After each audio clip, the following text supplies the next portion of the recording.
squad that's sitting there into, look at that stage, confetti up in the air. We're about to go to a different dimension here. That's exactly where the island is at. The battle bus is flying, and we're jumping right in to game number 4 on day number 3.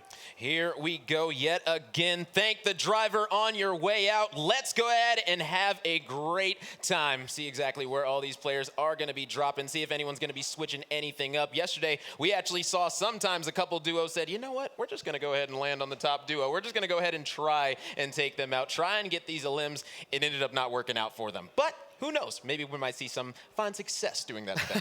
Yeah, just a few issues overall for a few teams, but now it's time to lock back in. So far throughout the day, the biggest thing has been just being able to survive inside endgame, work around Surge as well. That 5th zone kind of being the barrier between who can get the most points of the game and who gets left out. So Okis, not a 5, they're doing a really good job of staying up on top and looking to see exactly what they can do next. Everyone else, they're trying to be in that conversation as well, really strive towards that top 5. Yeah, for sure. And a big thing that I've noticed today, compared to yesterday already, is that the players that are on the outskirts, they're feeling very good yesterday, but now the players that are on the outskirts, they feel like they have to go for these little skirmishes a lot quicker, because guess what? When that first circle pops, when you start to realize, oh man, I got to go all the way across the map, things might be a little bit sticky for you. You might find yourself in a little bit of a quagmire there if you're that far away without, you know, any mobility really. I mean, we spoke about it. The only thing you really got is the grapple gloves, and those don't exactly take you all that far. Yeah, when you get shot by them too, just interrupted inside the air. Meanwhile, Shuffle Shrines, doesn't matter if you can build or not. It's been a little bit of an experience for Ronaldo and Creo up against the Falcon boys. It's one of the spots on the map where if you have control, you get to make so many big bases, get to take so many shots and have control over the mid game. So they'll try to do that now. They've completed 50% of the mission. Yonk's still left over. We'll see exactly if they go for the hunt down or just move out. Yeah, gonna definitely need to try to get that card. You don't want your duo to drop this early. That is just an extremely unfortunate situation. You see right now, doesn't really have anything to get over there, but this right here, this is a sticky situation. What do you even do? Do you just leave? Because you know that they're just gonna be waiting for you. They got plenty of time. If you wanna go get that card, it's gonna be war. You got 5 seconds or 5 minutes actually of time to be able to just chill out and see if people go back and forth. You interrupt your game, but it's gonna be all good. One person without any interruptions whatsoever inside this format has been Hellnada. Mr. Hellfire, every single time he connects with a shot, that's usually a finished body within seconds, and they go for the double hunt. Now all the way up to Sion. They've taken a few more bullets through, but Tripper calms him down, pulls him back. More fights around the map. Arab just farming a little bit. Now completely invaded by a team who does not want to have a free vacation for him and Bloomy on this island. Old Head's looking to see exactly what he can do up in the sky. It'll be both of them inside the same box. They have to stay secure because they don't have too much shield. This fight, depending on how fast it goes, just net them a bunch of free points, Rome. That's huge for them. Just consistency in moving up the rankings. And after that's then they get to play out their whole game. Yeah, as right now they understand the Spy is going to be right above, and Spy going to be getting fully 200 health. Oh, going to stop on that one for now. Still at 150. Waiting to pop that big, and here we go. Okay, I think he's gonna go for the fight. I'm gonna be honest. I think he's gonna say, "Arab Bloomy, you're gonna have to take me out if you want to get out of this one." I wouldn't be surprised if he's able to pick up the 1v2 either. I'm gonna be honest. It might be a possibility when it comes to defense, though. These guys do know when to edit how to shoot. In this position specifically, though, Rob, when it comes to the islands, we saw it a bit yesterday, right? Yeah. So sticky to be able to get out of this spot. Yeah. Playing the rest of your game. These guys have to finish fast. You ended up casting one of the end games here. It was so troublesome. Even in just this 2v type of one, I see one more team coming in from the north side. They're definitely on a timer. Yeah, because that pinch can start to come in. You get third-party, things can go left. And this is what I'm talking about. Arab already down to 63 health. Falcon's still going to be feeling pretty good. But as you stated, there's another duo that is waiting. You can see in the bottom right corner, that yellow arrow is pointed right at these trio of players right here. So they're waiting, just waiting for their opportunity to potentially get a pick. Spy still rocking things out. He's gone in the perspective and the position of, okay, this 2v1 gonna be too long, and if you are higher in those builds, if you're the one who's trying to control things, you're open for more shots and more fire as a solo. Not gonna be able to handle that. Malibuka Epic, they rock in, taking out one big name. That's Hellfire. Not sure if Tripper's also down, but that'll be a huge swing in terms of how the end game's gonna be played. Oh, for sure. I don't think he was down yet. I think, yeah, Tripper is still up, so he's good to go. But, I mean, that doesn't mean that he isn't going to find himself in a big troublesome situation right now. Right now, he does have those grapple gloves. I will say that. If you're going to have anything in your back pocket right now as a solo, those grapple gloves are going to be so huge. We've seen them come into plays in late games so many times in these build modes, and now, this early, you're going to maybe need to use those to get out. Possibly. It's going to be tough because for Tripper, it's all about the T's. Yep. It's tech, like the grapple gloves you're talking about, wants to make sure he has them. It's the kind of tech and dual synergy as well, having a teammate alive to get the entire endgame checklist figured out. It's also time. Now with Hellfire down, he has to waste a lot of time getting that card back, going for the reboot. A lot of the times when we see that duel specifically, even Spy right now in this situation where you're just wasting time, you end up completely losing your game before it even starts. So Spy needs to do something here. If he's locking down into this, his checklist on this being a good game is getting at least one elimination here. Up to Arab, spray after the pump, it's looking good. Striker purple, but this man, he's looking bruised and blue. Arab is gonna be able to take him down. Bloomy will wipe him out. Yeah, beautiful trade coming out, and that's going to be an easy revive coming in for Bloomy. Arab and Bloomy, they said that they really want to put a staple here. They said, look, our combined age, it might be 48, but we're smarter than everyone. All these kids, 15 years old, 16 to 17, whatever. We might be, in our late 20s, early 20s, but guess what? We still got it. We can outsmart these players, as you just saw right there. It'll take him some time, I think, in another fight against players who are a little bit more aggressive. They might not hold strong that hard over here for Dokken and Boffin as well. At Rocky Reels beforehand, I mean, we've seen this fight break out a couple of times. They weren't actually able to place a lot of walls and traverse the POI. This time you can see defenses bolstered, rapid, peak, not gonna have easy opportunities to take a few shots. Dokken gets to have his own field of play. Look at this too. Edits moving out of the way, getting a few tags in before he gets out. That's a big profit for them on damage before they move. For sure, we're on with Lalo King and Polga, currently across from Knight and Rogue Shark, waiting for one of these two duos to really have a nice pop-off game. Don't think that we've seen one from either one of these duos yet this weekend, but that would be massive if they're able to have it right now. Yeah, for Polga, Laleo, I think we've seen one win overall in Zero Built. When it comes to this duo as well, I just like them so much. This might be my favorite duo in terms of playstyle to watch, the way they show up inside these endgames. They're spiky. It's like I'm watching a cactus inside a desert, but every player in the endgame is forced to go and try to touch it and not take a little bit of damage. They're prickly inside these low ground situations, box to box. You never expect them to deal that damage. You knock on their door, they shove yours down. So I'm waiting to see exactly when they choose their time to strike this game. Knight and Rogue Shark, really good at just playing whatever meta is around, really good at adapting to what items are needed in the inventory, how and where to move, and so far you see Zone next to them. They go for maybe 5 seconds of pressure for tags, don't see it, immediately move. Yep, gonna be an extremely smart play. They understand Lalelo was gonna have to move right through them, and they didn't want any of that smoke. They said, you know what, we're just gonna make sure that we're good to go, we're safe, we're getting in the zone, because you stated it, they didn't have any mobility. It wasn't a grapple gloves that they had, right there, which is unfortunate. There's no rift to goes, there's no shock waves. You gotta run, and that puts you in very, very rough situations sometimes, so it's definitely better to move early than late. Yeah, for Baylor and Bravado, they've moved to a spot that's looking really good in Sanctuary. I think overall this experience for them hasn't been paradise entirely when it comes to the game. They're always in positions that look good. They're that kid right in front of all the ice cream flavors in the ice cream store.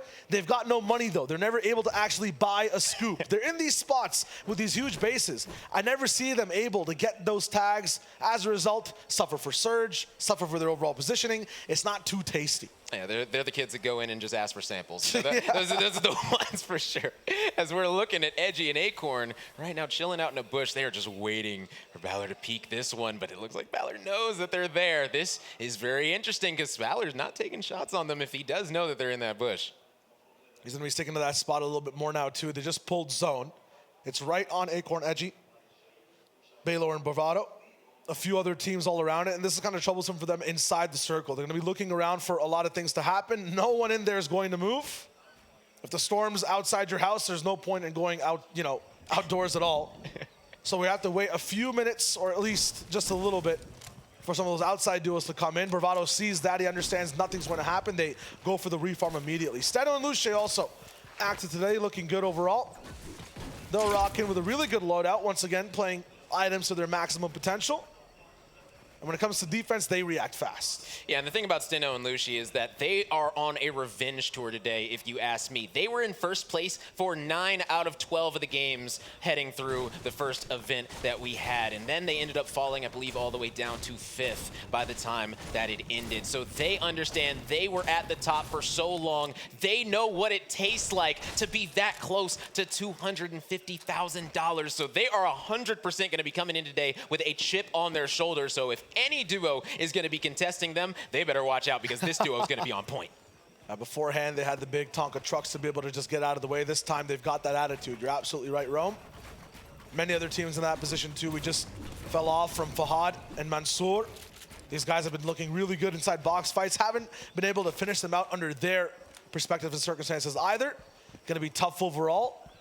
I think that's kind of going as a pattern for the whole lobby as well.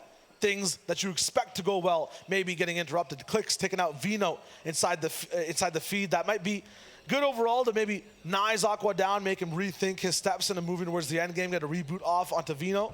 But Clicks now slightly coming back. One high ground Titan taken down for now. Yeah, and after winning game number 3, the fact that Vino already dropped, going to leave Aqua in a very sticky situation. Bizzle and Dubs right now are going to be trying to make the most out of this rotation, trying to move out. Aqua going to be very, very low, going up against Chapix right below him. Vino out again. Chapix not allowing this reboot coming through for free at all.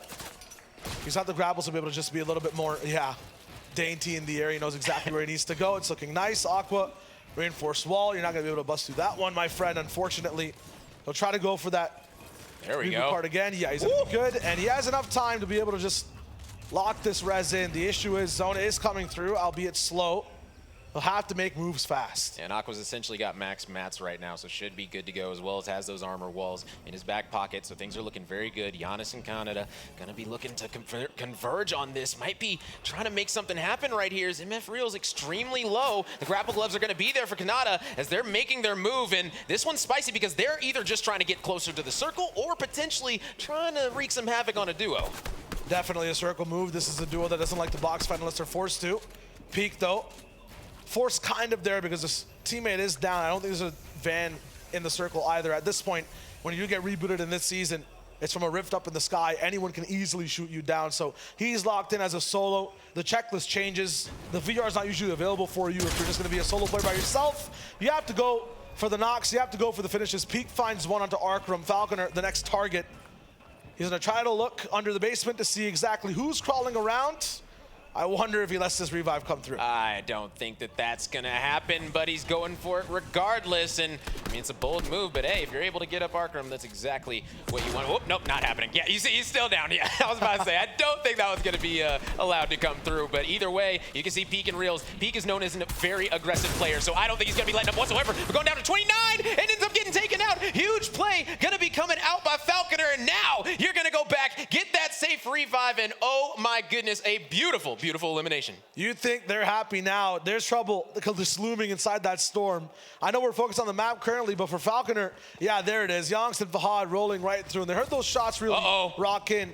They're taking lightning, and that's going to make them even faster in terms of making a decision on what to do next. It's damage, so right to Falconer, right to Arkram. What a nice POV from Fahad to take those shots, but they are still taking so much more damage. 25 extra every second. They have to focus on the heals and the shots at the same time. Arkram, Falconer up against the back wall, but they still have some room.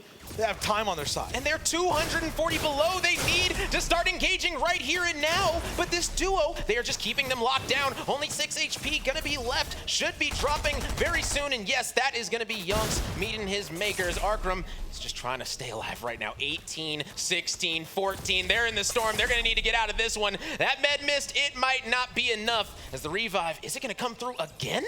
Yeah, Arkram's got Falconer this time.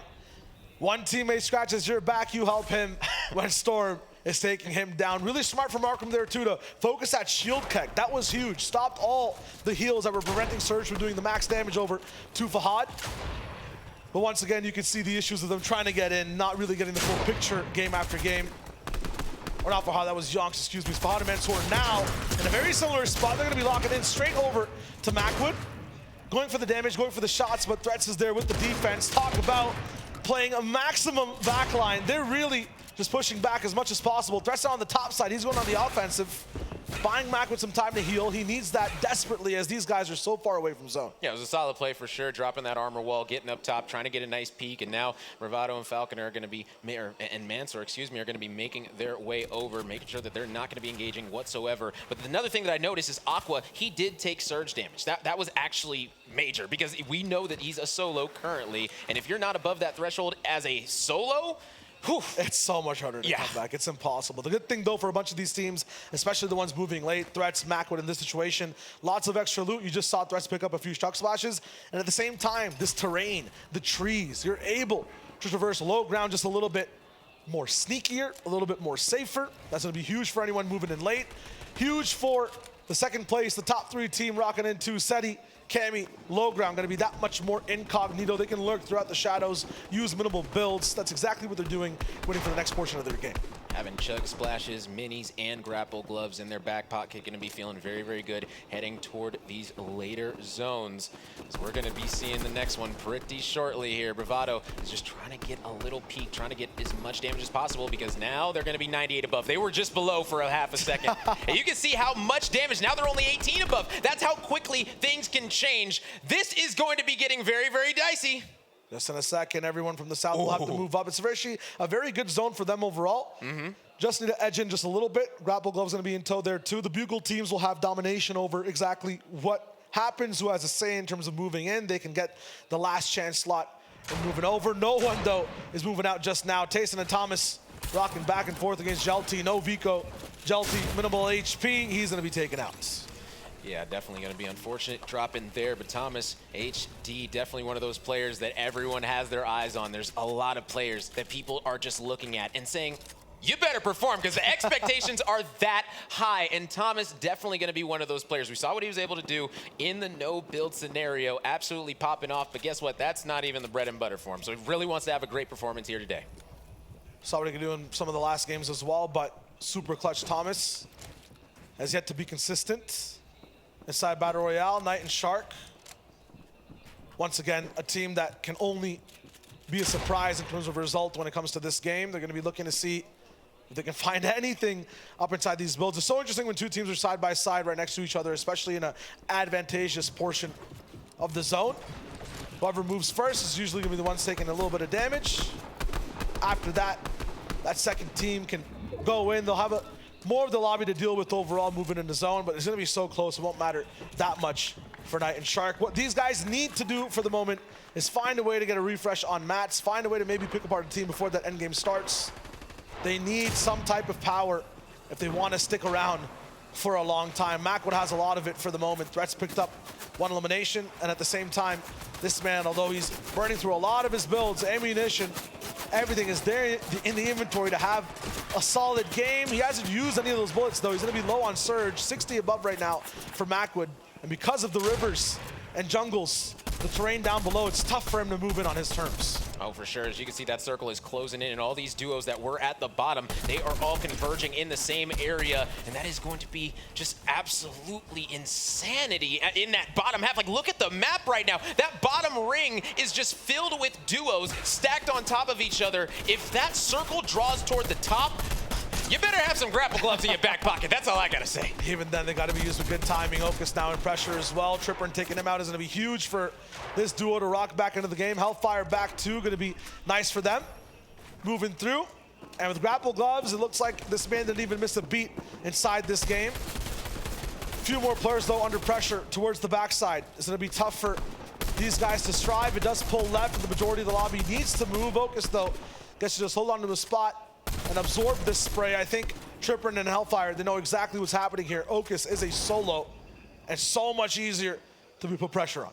Yeah, and when you're a solo, the thing is that it's just so hard. You just really got to go for placement points. You can't be going for anything else. That's really the strategy that we've been seeing this weekend, and I'm thinking that these teams are just going to be sticking to that. If you're a solo, you can't be going for these miracle plays. It's just not going to work out. Arab's trying to go for a miracle right now, a little bit of a super backside rotation. He's trying to find exactly the easiest, less contested path. You stick back a little bit, you can see a little bit of the terrain in front of you, exactly where you need to move, the traffic cones if there were any, and what to avoid.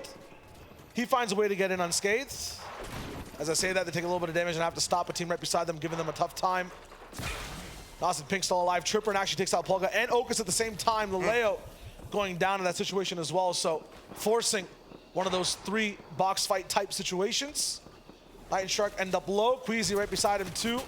This entire build, the entire way everyone is structured right now, because of how deep low ground goes. It's a very high vertical building. You have to not only be considerate about who's next to you in your boxes, but the diagonal pressure is going to be tough. Arab and Bloomy, they saw so much that Arab's made a call that, hey, it might be worth it to go all the way for height. When it comes to fuel for this fight, though, you can see their mats only about just wood left. It's up against Redley and Frosty. Those guys are so strong when it comes to pushing duos down, keeping them back on pressure. You open up your head a little bit, they take easy headshot damage. So Redley, he's gonna build higher towards the sky as well. Challenging Arab, calling him on this type of bluff he's making towards the skies. And yeah, they take down his builds even more. Now he's just down bad. This is an odd situation right here because you can see Bloomy already started to build over toward next, but Redley is going to have ultimate high ground right over Arab. So the question is Arab going to be using more of these mats that he's already starting to run low on in this early game? I mean, right now, for consideration, that's pretty low for where you're at right now. If you don't have, in my opinion, at least like 1,300 mats right now, you might be in a sticky situation in a little bit. They're going to stick to a little bit of a mid-ground situation and starting to move. Meanwhile, the teams that we're going to be paying attention to have a chance to just take first overall. Pink, Anas, they're looking for it. So strong and so focused as a team. One person up in the air, they're taken out. And just a blissful gust of wind. Past that, edgy Acorn up towards the front side down below. It is Cal that takes up a little bit of a hype position. Bloomy now left by himself, but he has a few tools to stay in the trade for a little bit. Nate Tor knows though, and Bloomy goes down. Yeah, unfortunate for this duo for sure. Anas and Pink definitely feeling good right now. They've got very strong positioning. They've also got a couple of grapple gloves left in their pocket for these late game rotations in case they need them. You can see on the high ground is going to be M7 and Cal. They're going to be feeling very, very good up here. This is where you want to be. So you here for them currently. Pressure from top down, but there's just so many layers to deal with. I'm not sure if M7's going to be able to find anything. A little bit of a slight bounce back too, so all these low ground teams will start to go box to box. Pre-edit's there for Pink and Anas. They're looking for their next chance at the shot, but it's not going to come just yet. I just like the dynamicism for this duo.